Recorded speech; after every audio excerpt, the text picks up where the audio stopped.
Welcome to Take 5, your 5-minute inspirational message from Evangelical Alliance Ireland. Have you ever said to yourself when something has happened to you, I didn't deserve that? Whenever you've been unfairly blamed for something, or when something just came out of the blue and it just happened and sort of devastated everything and threw your life apart, and you think, I didn't deserve that. The idea that we should get what we deserve is one that's pretty well ingrained in human nature. I remember a number of years ago, my wife and I, we were out in Galway, and we went out to eat at night, and we went to a pizza place called Fat Freddy's Pizza, which the reason we went there was because I got the reference. It was referring to a cartoon comic strip that used to appear in hippie times that I remember from when I was a young teenager.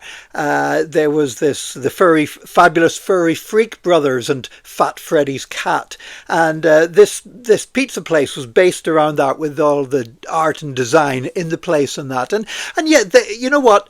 Fat Freddy's did a nice pizza, but I remember on the way out there was a jar as you were paying for your pizza that said, tipping is good karma.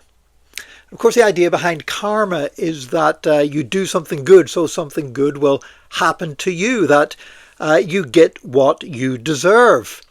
Now, without subscribing to the false religious ideas behind karma, that is a deeply ingrained human assumption that sooner or later you get what you deserve, or what goes around comes around.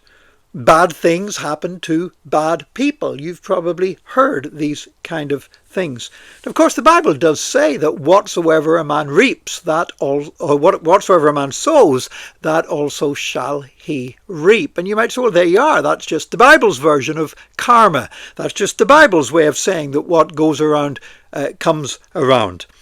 Well, yes, to a certain extent, but here's the problem.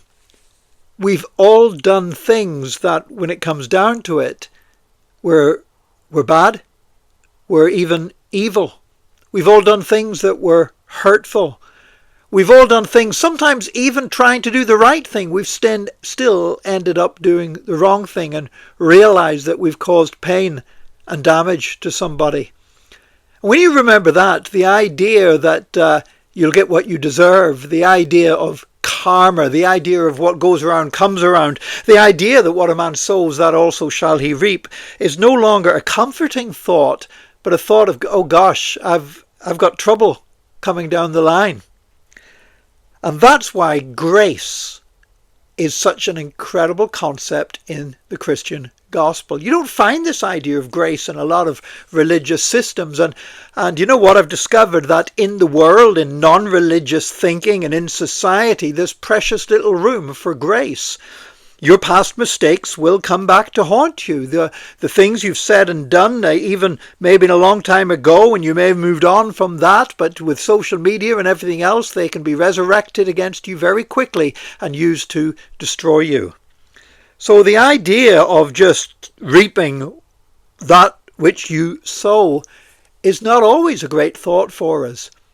But Jesus came that we would reap where we have not sown. Jesus came that he would carry our sins on the cross, and that we would reap what he sowed for us. Grace means that we are forgiven for the things that we've done. That yes, we do deserve to pay for the wrong that we've done. But Jesus took that payment upon himself on the cross. So when you're tempted to say, I didn't deserve that, I would encourage you as a Christian to think about your salvation and to say, God, I didn't deserve that. To think about the blessings that God has given us and say, God, I didn't deserve that. When I look at all the wonderful things that God has done in my life and the joy he's brought and Christian friends he's brought along and people he's put alongside to bless me and help me, I didn't deserve any of it. I thank God that as Christians we're not living under some kind of karma. I thank God that God's goodness by far exceeds any harm that we have done. And yes, while we should indeed be truly repentant and sorry for anything we've ever done to harm somebody else, what goes around doesn't necessarily come around, because Jesus took it upon himself on the cross. And so for that, I am eternally grateful. Join us again tomorrow for another Take 5, your 5-minute inspirational message from Evangelical Alliance Ireland.